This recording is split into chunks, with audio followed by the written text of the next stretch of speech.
यह 19 साल का लड़का इतना हरामी है कि यह अपने घर की सभी औरतों के भटूरे फुला देता है और इस काम में उन सभी लड़कियों और औरतों को बहुत मजा आ जाता है। ये अपनी स्कूल की छुट्टियां खत्म होने के बाद यहाँ से चला जाता है। कहानी की शुरुआत में हम रोजर नाम के लड़के को देखते हैं जो गर्मियों की छुट्टी में अपने घर जा रहा था। रोजर को लेने के लिए उसके घर की एक मेड आई थी जिसका नाम मिस लपीते था। मिस लपीते के साथ रोजर को बहुत मजा आ रहा था। घर पर आने के बाद रोजर अपनी माँ से मिलता है। तभी वह रोजर से बोलती है कि तुम्हारी पैंट पर यह दही कहाँ से गिर गया। तो रोजर को याद आता है कि मिस लपीते के पपीते को देखने में उसके छोटे उस्ताद ने उल्टी कर दी थी। तभी रोजर की मासी मार्गरेटा पैंट को साफ कर देती है। इसके बाद रोजर उसकी छोटी बहन वार्ता से मिलता है। कुछ देर बाद वार्ता रोजर को जंगल में लेकर जाती है जहाँ पर इनको मिस लपीते मिलती है और यह दोनों बातें करने लगते हैं। वार्ता यहाँ से चली जाती है। तभी मिस लपीते रोजर के सामने ही हल्की होने लगती है। यह देखकर रोजर हैरान हो जाता है। इसके बाद जब रोजर जंगल में और अंदर जाता है तो वह देखता है कि उसके घर की एक मेड रसेला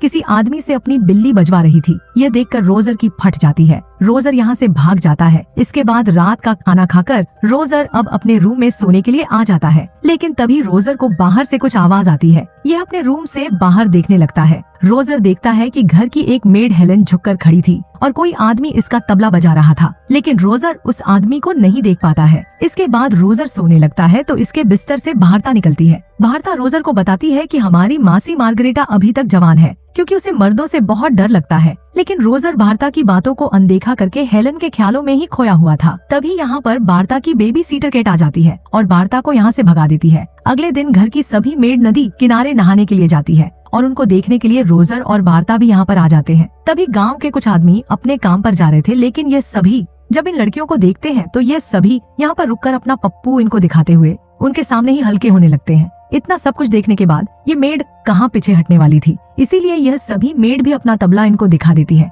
इसके बाद हम देखते हैं कि घर पर रोजर के पापा और उसकी बड़ी बहन एलिसा आती है। रोजर बहुत टाइम बाद उसकी बड़ी बहन से मिला था। एलिसा सभी से अच्छे से मिलती है, लेकिन रोजर से ये ठीक से बात नहीं करती है। इसके बाद वार्ता रोजर से बोलती है कि आज हमारी मासी मार्गरेटा फादर के सामने अपने गुनाह कबूल करने वाली है, इसलिए ये दोनों चर्च में जाते हैं और ऊपर जाकर छुप जाते हैं। कुछ देर बाद चर्च में रोजर की मासी मार्गरेटा आती है और पादरी से अपने गुनाह कबूल करती है। मार्गरेटा पादरी से बोलती है कि जब से रोजर यहाँ पर आया है वह बार बार मेरे सपने में आता है। एक दिन जब मैं रोजर को नहला रही थी तो अचानक से उसका हैंडपंप बड़ा हो गया और रोजर को ऐसे देखकर मुझे शर्म आ गई और तब मुझे समझ आया कि अब रोजर एक मर्द बन चुका है। तभी रोजर पादरी के ऊपर गिर जाता है। रोजर की इस हरकत से मार्गरेटा को बहुत गुस्सा आता है। इसके बाद मार्गरेटा रोजर की इस हरकत के बारे में सभी को बताती है। मार्गरेटा सभी के सामने रोजर के पिछवाड़े को मार मार कर लाल कर देती है। इस नजारे को उर्सला और वार्ता भी देख रही थी। इसके बाद रात को रोजर फिर से हेलन को देखता है। इस बार भी रोजर उस आदमी को नहीं देख पाया था।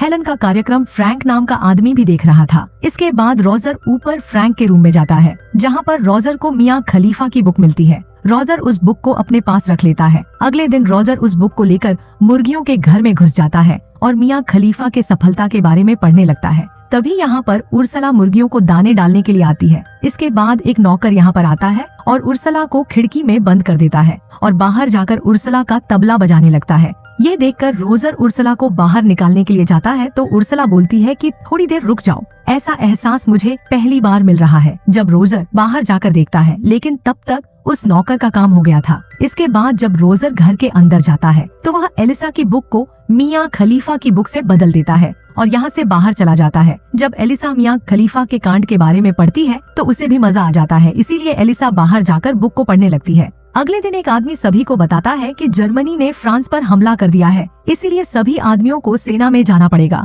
और रोजर के घर के सभी आदमी रेडी होकर जंग में जाने के लिए यहाँ से निकल जाते हैं और सभी औरतें अपने अपने आदमियों को विदा कर देती हैं। अब रोजर का रास्ता बिल्कुल साफ था और ये एक एक करके सभी का तबला बजा देगा। सबसे पहले रोजर उर्सला के पास जाता है। उर्सला रोजर से मदद मांगती है और रोजर को ऊपर वाले रूम में लेकर जाती है। अब यहाँ पर रोजर का रास्ता बिल्कुल साफ था, इसलिए रोजर इस मौके को बिल्कुल भी नहीं छोड़ने वाला था। लेकिन बेचारे रोजर को उर्सला की अनबॉक्सिंग करने नहीं आ रही थी, लेकिन उर्सला रोजर की पूरी मदद करती है। अगले सीन में हम नदी के किनारे बैठी रोजर की मेड केट को देखते हैं। तभी अचानक रोजर भी नदी से बाहर निकलता है और केट को अपनी बातों में फंसाकर वही नदी के किनारे उसका गेम बजा देता है। अब हमारा रोजर छोटा जॉनी सीन्स बन चुका था। इसके बाद रात को मार्गरेटा जब अपने रूम में सोने के लिए जाती है तो इसके रूम में पहले से ही रोजर था। रोजर उसकी मासी मार्गरेटा से बोलता है कि मुझे एक पप्पी दे दो। मैं सो जाऊंगा। और मार्गरेटा उसे एक पप्पी दे देती है। तो रोजर मार्गरेटा से बोलता है कि मैं तुमसे बहुत प्यार करता हूँ, और मार्गरेटा को अपनी बातों में फंसा लेता है और धीरे से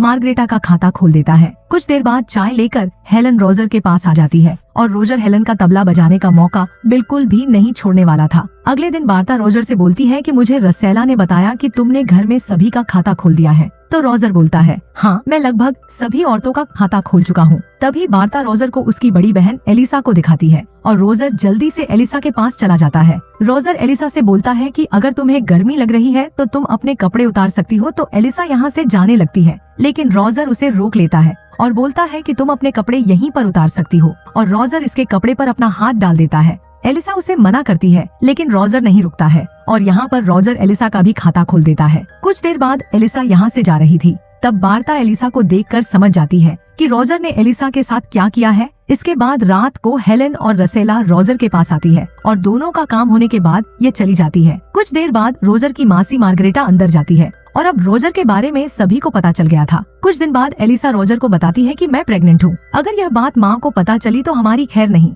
इसके बाद हम देखते हैं कि युद्ध खत्म हो गया था और सभी मर्द घर पर आ गए थे। इसके बाद रात को रोजर के पास उर्सला आती है और बोलती है कि मैं प्रेग्नेंट हूँ, लेकिन इस चीज से उर्सला को कोई प्रॉब्लम नहीं थी। उर्सला के जाने के बाद रोजर के पास मार्गरेटा आती है और ये भी यही बोलती है कि मैं भी प्रेग्नेंट हूँ। तो रोजर उससे बोलता है कि तुम फ्रैंक से शादी कर सकती हो क्योंकि वह तुम्हें पसंद करता है और इसके बारे में किसी को पता भी नहीं चलेगा। और मार्गरेटा रोजर की बात मान लेती है। कुछ दिन बाद मार्गरेटा फ्रैंक से शादी कर लेती है और उर्सला भी किसी आदमी से शादी कर लेती है। इसके कुछ महीने बाद हम देखते हैं कि घर की सभी औरतों के भटूरे फूल जाते हैं। इसके बाद रोजर की छुट्टियां खत्म हो जाती है और रोजर यहाँ से जाने लगता है। हेलन रोजर से बोलती है कि मैं भी प्रेग्नेंट हूँ और मुझे तुम्हारे छोटे उस्ताद की बहुत याद आएगी। इसके बाद रोजर हेलन को अलविदा बोलकर गाड़ी में बैठ जाता है और यहाँ से चला जाता है और यहीं पर यह मूवी खत्म हो जाती है। ऐसी ही मूवीज के लिए